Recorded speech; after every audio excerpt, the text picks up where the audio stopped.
Marcus Johnson had learned long ago that life rarely offered second chances without demanding sacrifice. At 35 years old, he balanced two full-time responsibilities that often felt impossible to carry together. By day he fought to keep his small logistics company alive, competing against larger corporations with deeper pockets and endless resources. By night he devoted every remaining ounce of energy to raising his 8-year-old son, Ethan, after the heartbreaking loss of his wife several years earlier. Every decision Marcus made revolved around giving Ethan the secure and loving childhood that tragedy had nearly stolen from him. Each morning began before sunrise. Marcus prepared breakfast, packed Ethan's school bag, and drove him to school before heading to his modest office near the city's industrial district. His company owned only a handful of delivery trucks, and many days Marcus personally handled customer calls, scheduled deliveries, inspected vehicles, and even climbed behind the wheel when a driver called in sick. The workload was exhausting, but quitting had never been an option. Too many people depended on him, especially his son. One chilly autumn evening, after finishing a late delivery, Marcus decided to take a different route home to avoid heavy traffic.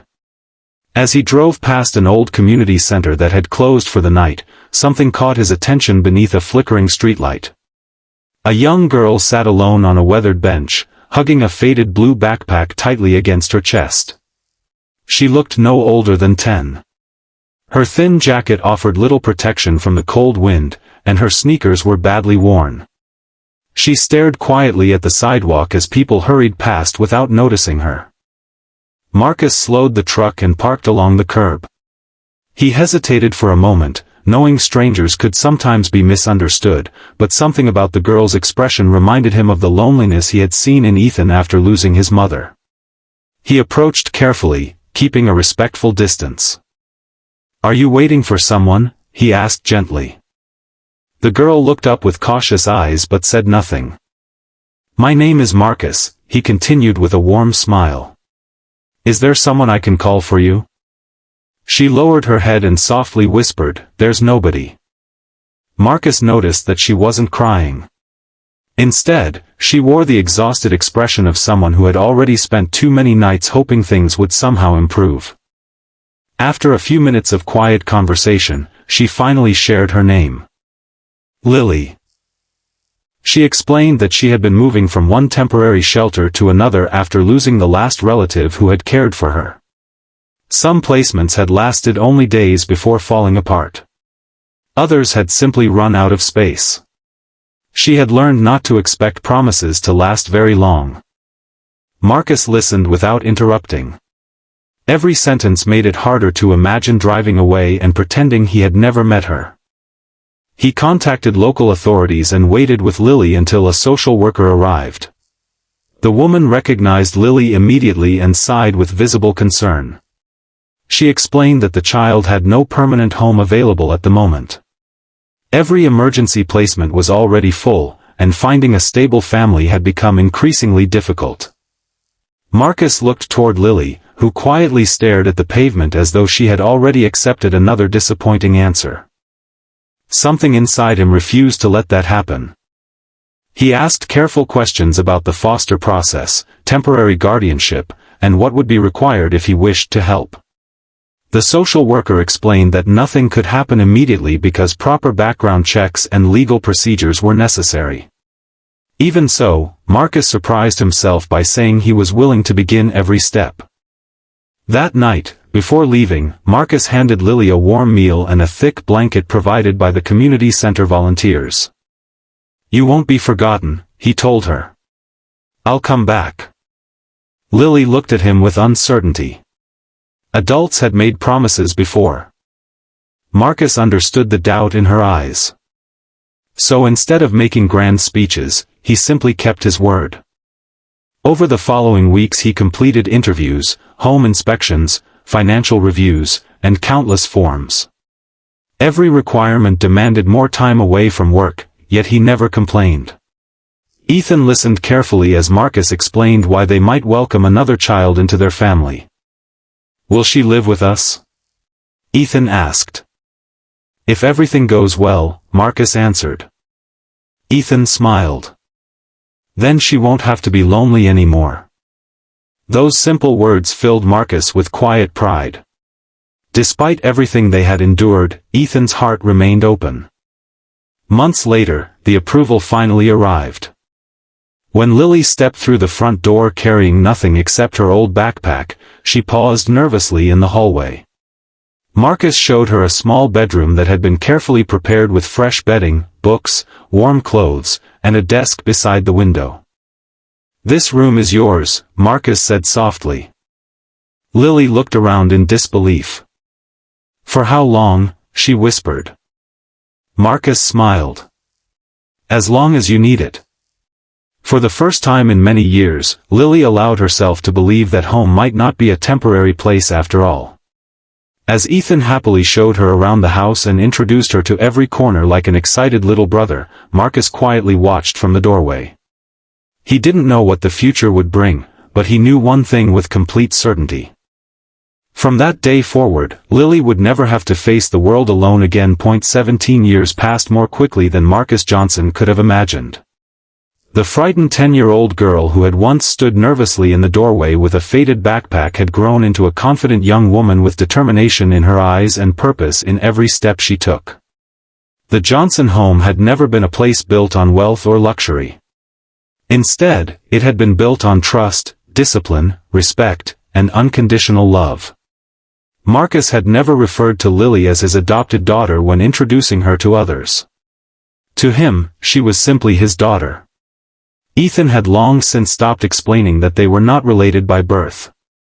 To him, Lily had always been his sister. The years had been filled with challenges.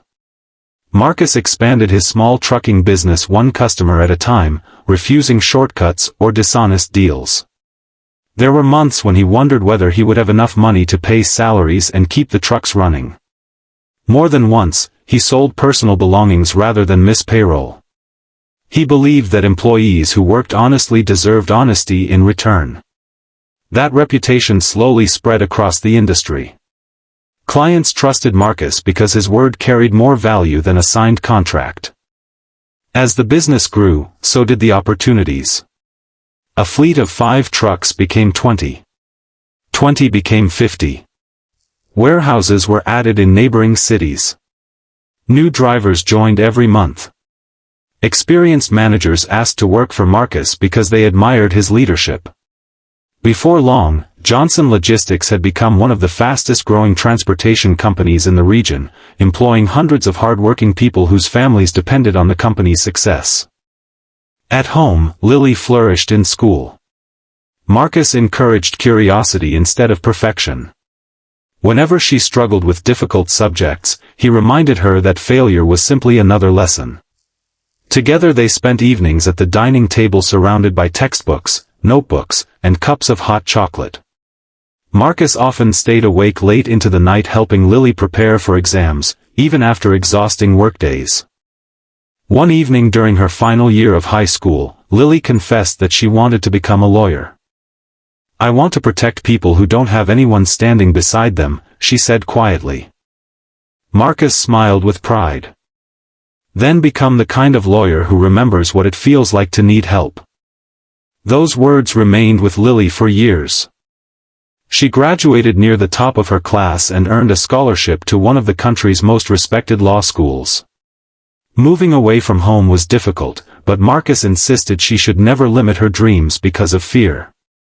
"You've already survived harder things than college," he told her with a smile.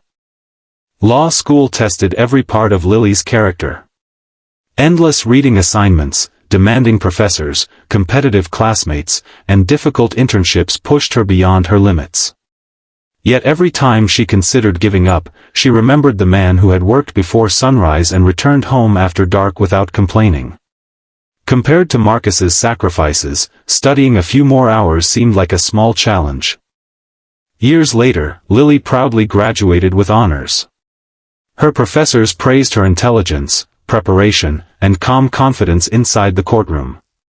Prestigious law firms from major cities offered impressive salaries and luxurious offices. Many classmates accepted those offers immediately. Lily surprised everyone by declining them.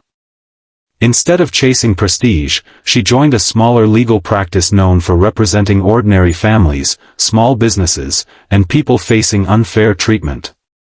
She believed success meant more than earning the highest paycheck. It meant making a real difference. Marcus couldn't have been prouder. Meanwhile, Johnson Logistics continued expanding into national transportation. The company invested in modern technology, environmentally efficient vehicles, and advanced distribution centers. Business magazines praised Marcus as one of the country's most respected entrepreneurs. Despite growing wealth, he never forgot where he had started. Every year the company funded scholarships, donated food to community programs, and partnered with organizations supporting children without stable homes. But success also attracted attention from people motivated by greed. A powerful investment group had been quietly attempting to purchase Johnson Logistics for years. Marcus rejected every offer. He believed the company represented thousands of honest workers rather than a number on a financial statement. When they realized Marcus would never sell willingly, some influential executives began pursuing another strategy. False rumors appeared online questioning the company's financial stability. Anonymous complaints reached government agencies. Longtime business partners unexpectedly canceled contracts without explanation. Confidential company information somehow appeared in competitors' hands. Marcus sensed that someone was deliberately attacking the foundation of everything he had spent decades building. Then the most devastating blow arrived. One Monday morning, federal investigators delivered legal documents alleging major financial misconduct, breach of contract, and fraudulent business practices. Several former consultants claimed Marcus had approved illegal transactions years earlier. Documents carrying what appeared to be his signature were presented as evidence. Investors immediately became nervous. Banks delayed financing. Television networks reported the accusations before Marcus even had an opportunity to respond publicly. Employees gathered nervously throughout company headquarters, wondering whether they would soon lose their jobs. Marcus remained calm on the outside, but privately he felt the enormous weight of responsibility pressing against him. Hundreds of families depended upon Johnson Logistics. One unfavorable court decision could destroy everything. That evening he sat alone in his office long after everyone else had gone home. Family photographs covered one corner of his desk. One picture showed Ethan's college graduation. Another captured Lily smiling proudly in her law school robes. Marcus looked at those photographs and quietly whispered to himself that no matter what happened, he would continue fighting with honesty. He had no idea that somewhere across the city, Lily had already read every public filing connected to the case. And she had made a decision that would change all of their lives forever.